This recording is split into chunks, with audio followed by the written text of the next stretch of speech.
بچہ رو کر کرتا ہے، بچہ ہاتھ کے اشاروں سے کرتا ہے، کچھ سمجھ میں آ جائے تو اسے بھی بیان کیا گیا۔ وَعَلَّمَهُ الْبَيَانَ، قوت گویائی، قوت بیان ہم نے بندوں کو سکھایا۔ معلوم ہوا علم اللہ کی ایک نعمت ہے، علم اللہ کا ایک انعام ہے، انعام خداوندی ہے۔ اسی ترتیب کو محدثین حضرات بھی قائم رکھتے ہیں۔ چنانچہ ہم دیکھیں گے، بخاری کی کتاب ہم دیکھیں یا مسلم دیکھیں یا مشکاۃ شریف کا ہم مطالعہ کریں یا ریاض الصالحین ہم دیکھیں، جہاں ایمانیات کی بحث ختم ہوتی ہے، جہاں کتاب الایمان ختم ہوتا ہے، اس کے بعد کتاب العلم لایا جاتا ہے۔ علم سے امت آراستہ ہو جائے، انسانیت پیراستہ ہو جائے، انسان سنور جائے۔ اور پھر کتاب العلم کے بعد عبادات کی بحث طہارت سے شروع ہوتی ہے۔ عبادات کا انحصار طہارت پر ہوتا ہے۔ ایمان اور علم بھی طہارت ہی سے حاصل ہوتے ہیں، پختگی طہارت ہی سے ہوتی ہے۔ اور طہارت مومن بندے کے اندر ایک قسم کی نہیں ہوتی ہے، کئی قسموں کی طہارتوں سے مومن بندہ متصف ہوتا ہے۔ ظاہری نجاستوں سے اپنے آپ کو پاک و صاف کرتا ہے، پانی کے ذریعے، تیمم کے ذریعے، وضو کے ذریعے، غسل کے ذریعے۔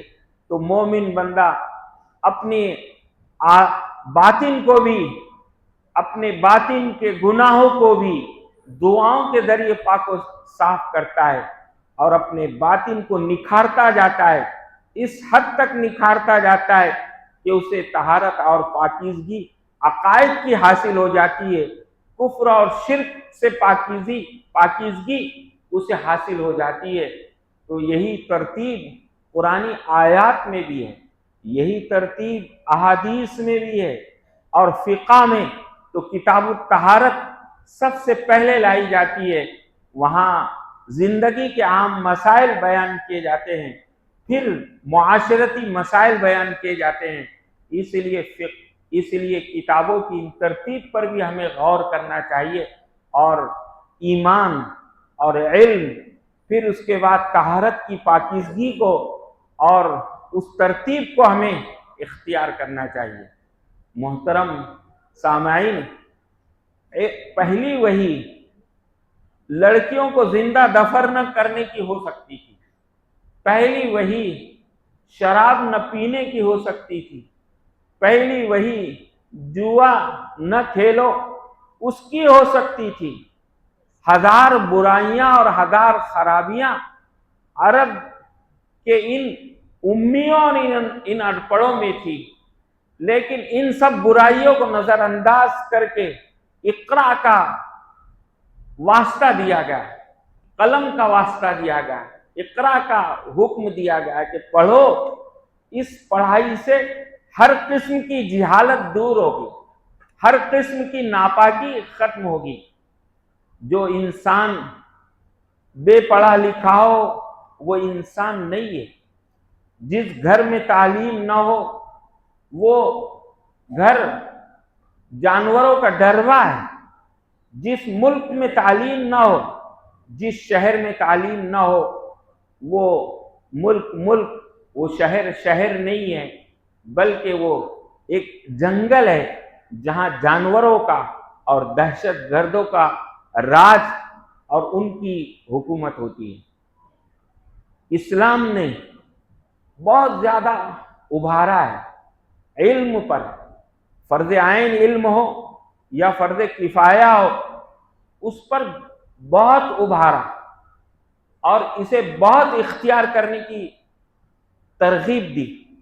ہم غور کریں باطل مذاہب کی تاریخ پر۔ باطل مذاہب سمندروں کو معبود، سمندروں کی پوجا کرتے تھے۔ باطل مذاہب، باطل قومیں سورج اور چاند ستاروں کی پرستش کرتی تھی۔ آگ کی پرستش کرتی تھی، زمین کو اور جتنی طاقتور چیزیں تھی سب کو دیوی دیوتا کی شکل دی گئی تھی۔ کوئی انہیں سمجھنے، کوئی انہیں اللہ کی مخلوق ماننے اور کوئی ان کے نفع سے واقف نہیں ہونا چاہتا تھا، بلکہ سب کا خیال یہ تھا کہ ان کو چھیڑا نہ جائے۔ بجلی گرج رہی ہے تو دیوی دیوتاؤں کی ناراضگی محسوس ہوتی تھی۔ سورج گہن چاند گہن کو یہ سمجھا جاتا تھا کہ باطل معبود ناراض ہے۔ سمندر موجیں مار رہا ہے تو نذرانے پیش کیے جاتے تھے، زندہ جانوں کو سمندر کے حوالے کیا جاتا تھا۔ اس طرح انسانی جانوں کے نذرانے اور انسانی جانوں کے ذبیحے ان دیوی دیوتاؤں اور باطل معبودوں کے سامنے پیش کیے جاتے تھے۔ لیکن مسلمانوں کی ذات ہی تھی جنہوں نے سب سے پہلے سمندر میں سفر کیا، موجوں کو قابو میں کیا۔ مسلمانوں کی قوم ہی تھی، مسلمان حکمراں تھے، قرآنی اور احادیث کی تعلیمات تھی جس نے آفاق میں، دنیا کے ان گوشوں میں اور انسان کو اپنی ذات میں غور کرنے کی تعلیم دی اور غور کرنے پر ابھارا اور صاف کہا وَفِي أَنفُسِكُمْ أَفَلَا تُبْصِرُونَ۔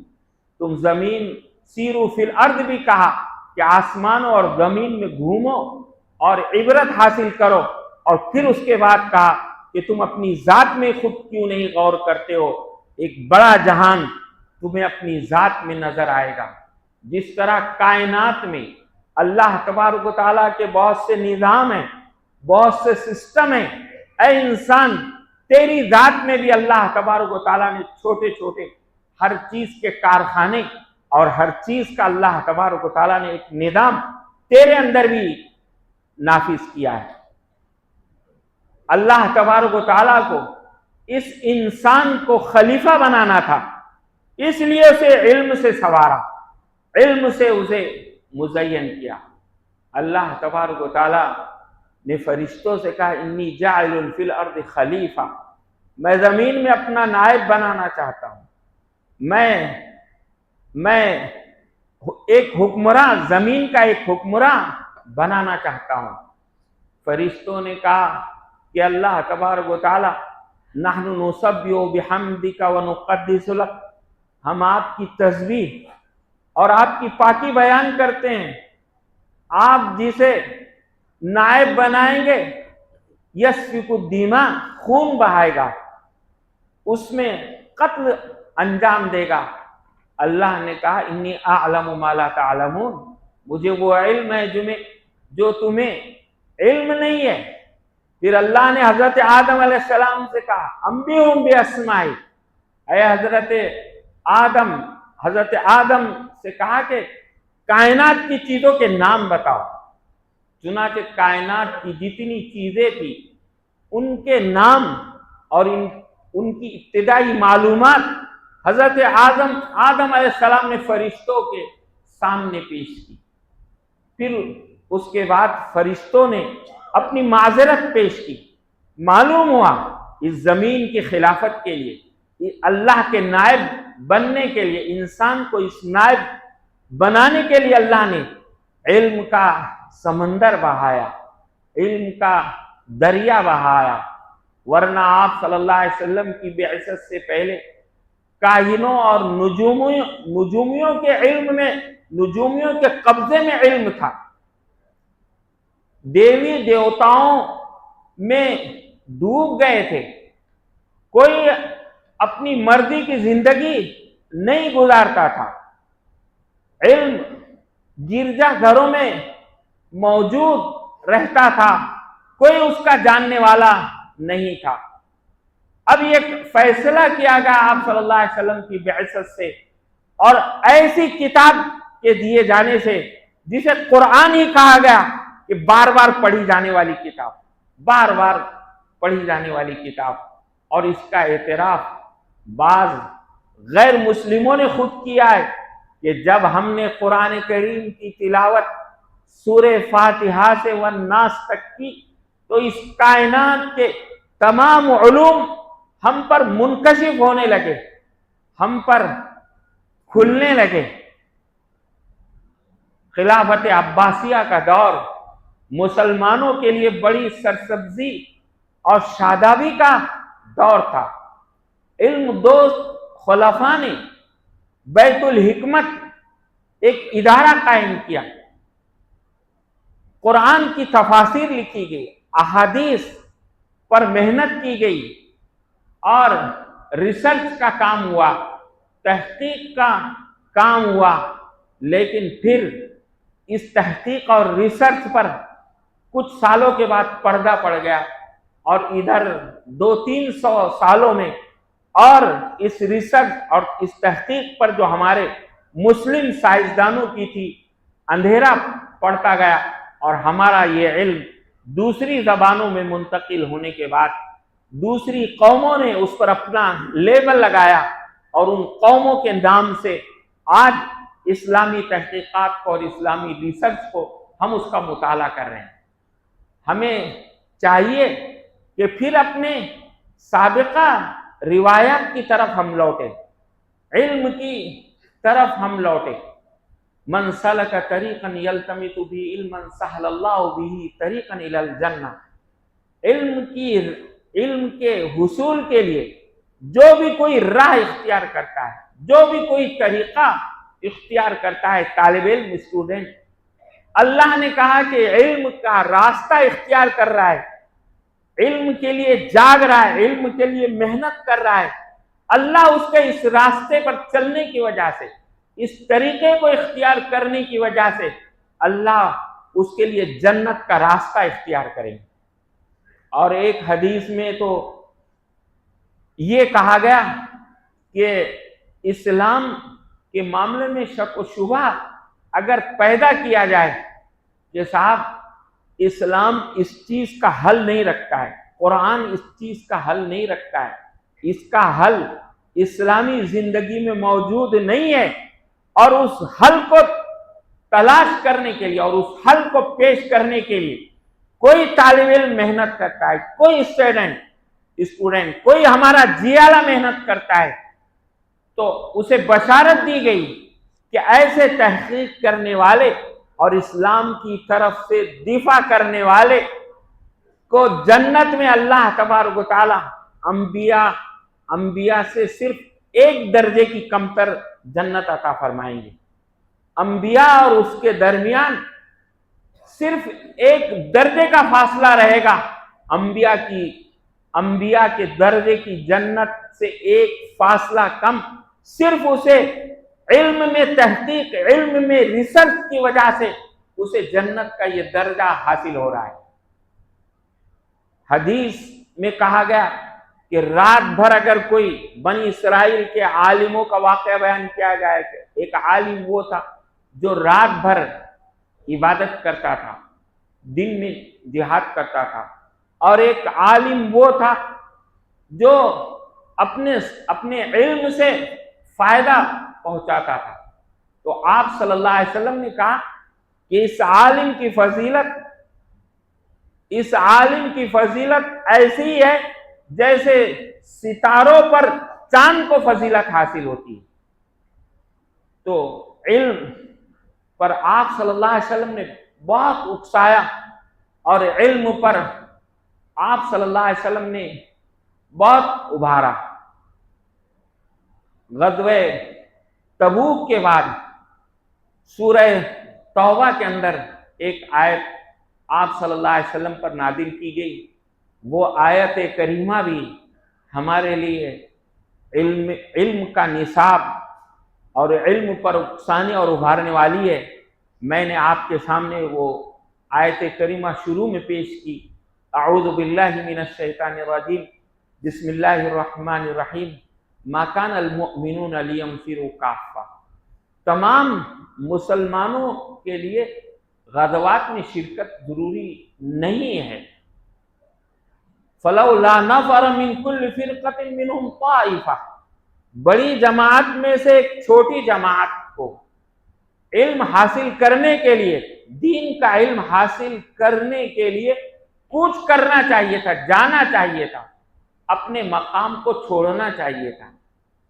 ایک گروہ کو علم حاصل کرنا چاہیے تھا، اس لیے حاصل کرنا چاہیے تھا کہ تمام مسلمانوں کو وہ ڈرائیں، اور ڈرانے کی بھی لفظ لینذروا، انذار کا لفظ لایا گیا ہے، اور انذار ایسے ڈرانے کے لیے استعمال نہیں ہوتا ہے جیسے سانپ اور بچھو سے ڈرایا جاتا ہے، بلکہ نذیر آپ صلی اللہ علیہ وسلم کی جو صفت بیان کی گئی وہ ایسی صفت ہے کہ جو ماں باپ کا ڈرانا ہوتا ہے، یعنی محبت بھرے انداز میں اپنی قوم کو ڈرائے کہ دیکھو علم نہ ہو تو اس کا انجام یہ ہوگا، علم نہ ہو تو جہالت ہوگی، گمراہی ہوگی، بدعات ہوگی، خرافات ہوگی، کفر و شرک ہوگا، حقیقی ذات اللہ کو بندہ نہیں مانے گا، انسانیت نہیں رہے گی، اسلام کے ضابطے نہیں رہے گے۔ یہ انسان جس کی پیدائش کا مقصد خلیفہ ہے، اپنا نائب بنانا ہے، خلافت کو وہ حاصل نہیں کر سکے گا۔ اس لیے یہ کہا گیا کہ ایک جماعت کو اور ایک ٹکڑی کو دونوں قسم کے علم حاصل کرنا ہے۔ فرض عین تو سب کے لیے ضروری ہے، لیکن فرض کفایہ بھی حاصل کرنا ہے۔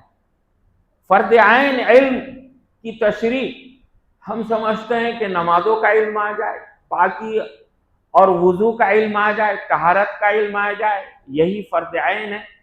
کہا گیا ہے کہ نہیں، فرض عین وہ علم ہے جس سے ہمیں واسطہ پڑے، ایمان ہے، طہارت ہے، عبادتیں ہیں، نماز، روزہ، زکوٰۃ، حج ہے، اسی پر ہمارا بس نہیں ہوتا ہے۔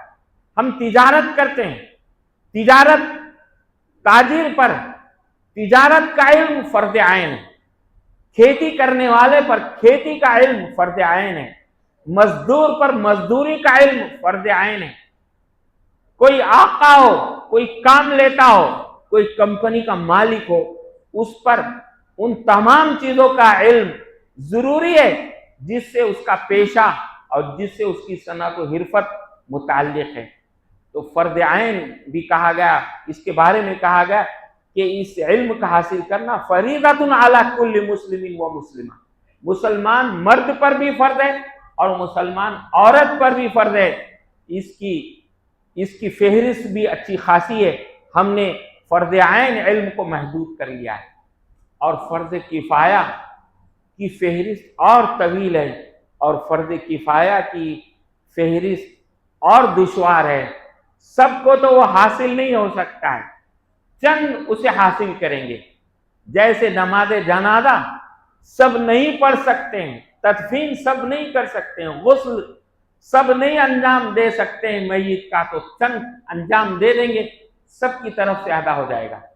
علم دین میں بھی مہارت، فقہاء نے صاف کہا ہے کہ جب کسی بستی میں، جب کسی محلے میں کوئی مفتی نہ ہو تو ان محلے والوں پر اور ان بستی والوں پر ضروری ہے کہ فقہ کے مسائل اور فقہ کی سوجھ بوجھ پیدا کرنے کے لیے کسی باتنخواہ مفتی کا تقرر کرے اور اس سے تمام مسائل میں اس کی طرف رجوع کرے۔ لیتفقہوا فی الدین، کہ فقہ کے سمجھنے والے اور اس میں ماہرین کا بھی ہونا بہت ضروری ہے۔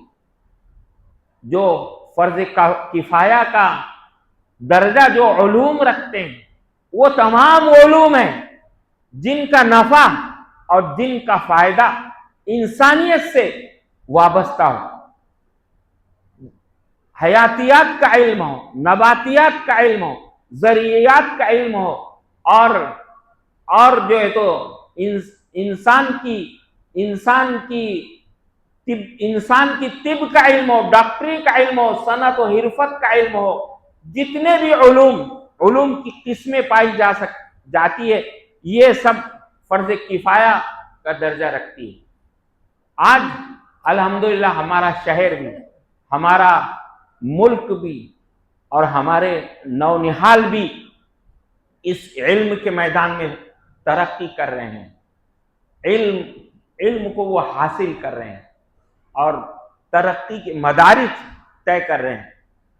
آفری ہیں اور سلام ہے شہر کے دینی مدارس کو، آفری اور سلام ہے مسجد کی چٹائی میں چلنے والے مکاتب کو، ان کے معلمین کو، محلوں میں چلنے والی مکاتب کو اور ان کی معلمات کو، ان کو سلام ہے کہ فرض عین کے ابتدائی درجے کو وہ بجا لا رہی ہے۔ فرض عین کا شعبہ امت مسلمہ کے اندر وہ زندہ کر رہی ہے۔ اور پھر آفری اور سلام ہے ان مدارس کو بھی، دینی مدارس ہو، چاہے ہمارے عصری مدارس ہو، ہمارے علماء ہو یا ہمارے عصری اساتذہ ہو، ہمارے ڈاکٹرز ہو، انجینئر ہو، پروفیسر ہو، سب کی کوششوں کو آفری اور سلام ہے۔ یہ ایک اصلاحی کوششیں ہیں، یہ ایک امت کو اٹھانے اور امت کو جہالت سے نکالنے اور خلافت کے دیے جانے کا جو منصب تھا اور جو ذمہ داریاں تھی، اس تیاری کی طرف امت کو اٹھانا ہے اور امت کو لے جانا ہے۔ انبیاء کرام میں بعد انبیاء کرام ایسے بھی ملتے ہیں جن کو اللہ تبارک و تعالیٰ نے نبوت کے ساتھ اور رسالت کے ساتھ اللہ تبارک و تعالیٰ نے انہیں حکومت بھی عطا کی۔ حضرت یوسف علیہ السلام کو دیکھ لیجئے، حضرت داؤد علیہ السلام کی زندگی کا مطالعہ کیجئے، حضرت سلیمان علیہ السلام کی زندگی کا مطالعہ کیجئے، اور خود ماہ ربیع الاول بھی آ رہا ہے، آپ صلی اللہ علیہ وسلم کی زندگی کا، آپ صلی اللہ علیہ وسلم کی سیرت کا مطالعہ کیجئے، چاروں خلفاء کی زندگی کا مطالعہ کیجئے۔ یہ اللہ کی خلافت کے مستحق تھے، انہوں نے امت مسلمہ کو خلافت پر ڈالا ہے، اللہ کا نائب بنانے کے لیے اور اللہ کے اس دنیا کے نظام کو چلانے کے لیے علم کو انہوں نے عام کیا ہے۔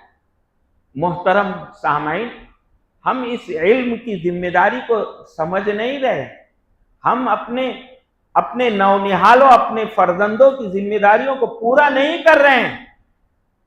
خود کا علم حاصل کرنا یا اپنی اولاد کو بھی علم حاصل کرانا، اسے فریضۃ بعد الفریضہ کہا گیا ہے۔ فرض چیز کے بعد، جیسے نماز فرض ہے، اس کے بعد یہ بھی فرض ہے، ہم پر یہ فریضہ عائد کیا گیا ہے۔ لیکن ہمارے چوچلے، ہماری شادیاں، ہماری عمارتیں، ہمارے بیجا اخراجات، ہماری غلط عادتیں، گٹکا، پان، تمباکو، اور بیجا ہماری عادتیں اور بیجا ہمارے اخراجات جو ہمارے اندر جن کی صلاحیت اور طاقت و قوت بھی نہ ہو، آج ہمارے اس اختیار کرنے کی وجہ سے ہمارا کچھ سرمایہ ہوتا بھی ہے تو بڑھاپے میں ہماری اولاد ہمارے علاج پر لگا دیتی ہے۔ کہاں سے بنیادی چیز تعلیم امت مسلمہ کے نونہالوں کو کہاں سے حاصل ہوگی؟ ان کے بدن کی توانائی، ان کی طاقت و قوت کہاں سے انہیں اچھی غذائیں حاصل ہوگی؟ کہاں سے انہیں اچھے مکانات حاصل ہوں گے؟ کہاں انہیں ترقی حاصل ہوگی؟ کہاں انہیں ایک صلاحیت حاصل ہوگی؟ ضرورت اس بات کی ہے کہ اللہ نے آج ذمہ داری ہمارے کاندھوں پر ڈالی، ہم جائزہ لیں، خود کی اولادوں کا جائزہ لیں، ہم اپنے بیٹے، ہم اپنے نواسے، ہم اپنے پوتے کی فرض عین تعلیم میں اور فرض کفایہ تعلیم میں ہم کتنے سنجیدہ ہیں اور ہم کتنا اس کا حق ادا کریں۔ ہم اپنے رشتہ داروں کے حق میں کتنے سنجیدہ ہیں۔ ہمارے خاندان میں کتنے بچے ایسے ہیں جو آج مدارس میں بھی نہیں جا رہے ہیں، مکاتب میں بھی نہیں جا رہے ہیں، دینی مدارس میں بھی نہیں جا رہے ہیں، اپنے عقیدے کو بھی صحیح نہیں رکھ رہے ہیں، اور اپنے فرض کفایہ کی تعلیم سے وہ عاری ہے اور فرض کفایہ تعلیم کو بھی وہ نہیں سمجھ رہے۔ ہاں ضرور آخر تک کوئی لڑکا نہیں پہنچتا ہے، آخر تک کوئی تعلیم حاصل نہیں کرتا ہے، لیکن کچھ نہ کچھ تو تعلیم چاہیے۔ کہ اس سے صنعت و حرفت آ جائے اور رزق حلال کے ذرائع پیدا ہو جائیں۔ الحمدللہ امت مسلمہ اپنی ذہنی صلاحیتوں سے اور اللہ کی خداداد انعامات سے بہت کچھ اپنے لیے راہ نکالتی ہے، راہ نکال لیتی ہے، لیکن ان راہوں کو تعلیم اختیار کرنے کے بعد راہیں اور زیادہ کھلتی ہے اور راہیں اور نکلتی ہے۔ موضوع بڑا طویل ہو رہا ہے۔ اب علم کی راہیں محدود نہیں رہی، بلکہ علم کی راہیں تو بہت کشادہ ہو گئی۔ ہماری اولادیں 7 سمندر پار بھی جا رہی ہے، لیکن اگر فرد عین علم نہ ہو تو اسے یہ کہا گیا کہ وہ حقیقی روح والا انسان نہیں ہے، بلکہ ایک چلتا پھرتا انسان ہے، اور اس کے اندر روح نہیں ہے، ایک بغیر روح کا ایک لاشا ہے۔ اس لیے دونوں اعتبار سے ہماری اولادوں کو مزین کرنا ہے۔ میں دعا کرتا ہوں کہ اللہ آج کے اس خطاب سے مجھے بھی سمجھ عطا فرمائے اور امت مسلمہ کو اس کے لیے قبول فرمائے۔ وما توفیقی الا باللہ، والسلام علیکم ورحمۃ اللہ وبرکاتہ۔